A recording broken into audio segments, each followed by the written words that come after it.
Dubai के एक global stage पर 139 देशों के बीच एक भारतीय महिला का नाम गूंजता है और अगले ही पल उसे दिया जाता है $1 मिलियन का अवार्ड। लेकिन हैरानी की बात यह नहीं है कि उसे इतने पैसे मिले।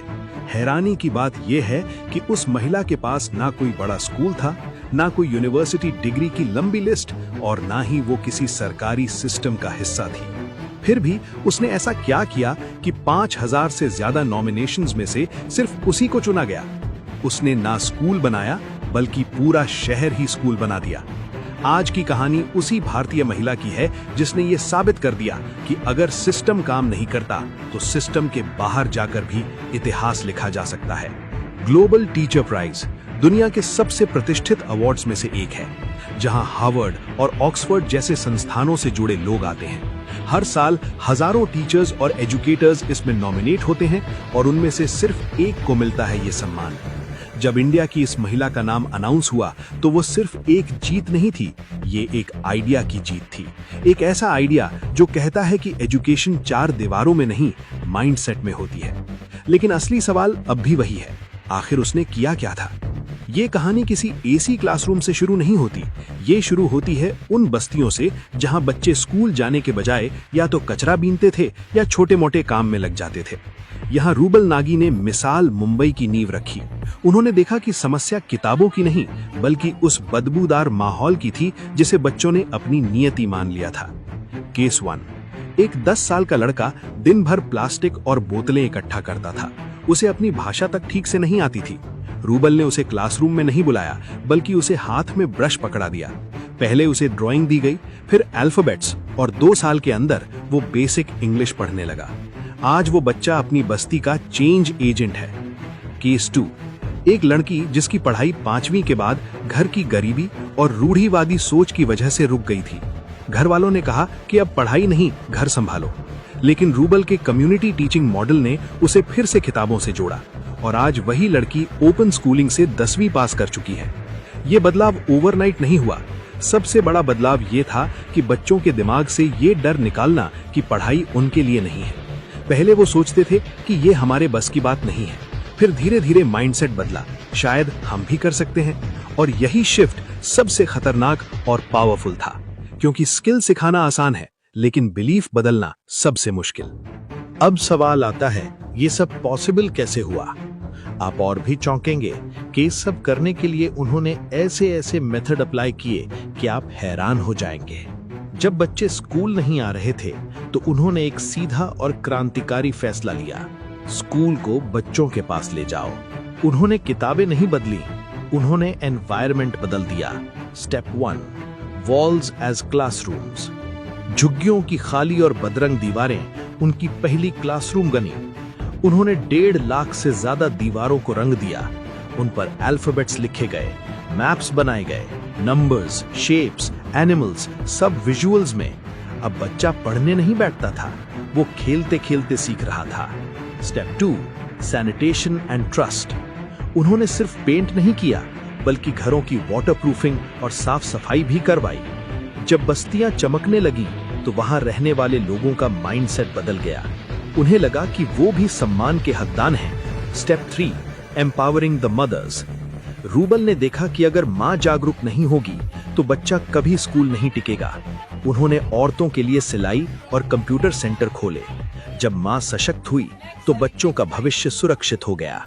पहले 2 साल मुझे पेरेंट काउंसलिंग करने में चले गए कि आपको बच्चों को स्कूल भेजना जरूरी क्यों है, बिकॉज मैक्सिमम पेरेंट्स बोल रहे मैम स्कूल जाने की क्या जरूरत है, मैम 8-9 साल का बच्चा होगा तो कमाने लग जाएगा। सो 2 साल मैंने उनको बहुत हाथ पैर जोड़ के कन्विंस किया कि आप मुझे बच्चों के 10 साल दीजिए एंड उसके बाद आप देखिए बच्चों को, आप सबको यहाँ से वो बाहर निकाल के एक कंफर्टेबल लाइफ देंगे। तो धीरे धीरे आगे बढ़ने लगे। सिंपल लॉजिक था, अगर बच्चा सिस्टम में फिट नहीं हो रहा तो सिस्टम को बदलो, बच्चा नहीं। और यही अप्रोच उन्हें बाकी सबसे अलग बनाती है। और अब वो नाम जिसने दुनिया को झुका दिया, रूबल नागी। जब उनका नाम उस ग्लोबल स्टेज पर अनाउंस हुआ तो सन्नाटा छा गया। लेकिन असली रोंगटे खड़े कर देने वाला पल तब आया जब उन्होंने $1 मिलियन का वो चेक हाथ में लिया। कोई भी इंसान होता तो अपनी तारीफ करता, लेकिन रूबल ने खुद को क्रेडिट देने के बजाय पूरी दुनिया के सामने नम आंखों से कहा, we won, India won. We won, India won, Bharat won. This is win of all my bachas, my kids, my family, my country. उन्होंने अपनी बरसों की मेहनत को एक पल में अपने देश के चरणों में रख दिया। ये लाइन स्क्रिप्टेड नहीं थी, ये सीधा दिल से आई थी। और यही रीजन है कि ये जीत सिर्फ उनकी नहीं लगी, पूरे देश को अपनी लगी। खुद को जीरो बनाकर अपने देश को हीरो बनाना ही एक सच्चे लीडर की पहचान है। रूबल नागी की कहानी किसी मजबूरी से नहीं, बल्कि एक बहुत बड़े त्याग से शुरू हुई थी। वो एक सफल सोशल एक्टिविस्ट, स्कल्प्टर और आर्टिस्ट थीं। उनकी बनाई कलाकृतियां मुंबई की सबसे महंगी गैलरीज और आलीशान होटल्स में लाखों में बिकती थीं। उनके पास शोहरत थी, पैसा था और एक आरामदायक जिंदगी थी। लेकिन उन्होंने एक चीज देखी, इंडिया के उन बच्चों की रियलिटी जिन्हें सिस्टम इग्नोर कर चुका था। उन्होंने देखा कि उनकी आर्ट सिर्फ अमीरों के ड्राइंग रूम की शोभा बढ़ा रही है, जबकि बाहर बच्चे कीचड़ में भविष्य ढूंढ रहे हैं। यहीं से डिसीजन आया, कंफर्टेबल लाइफ छोड़कर ग्राउंड लेवल पर काम करने का।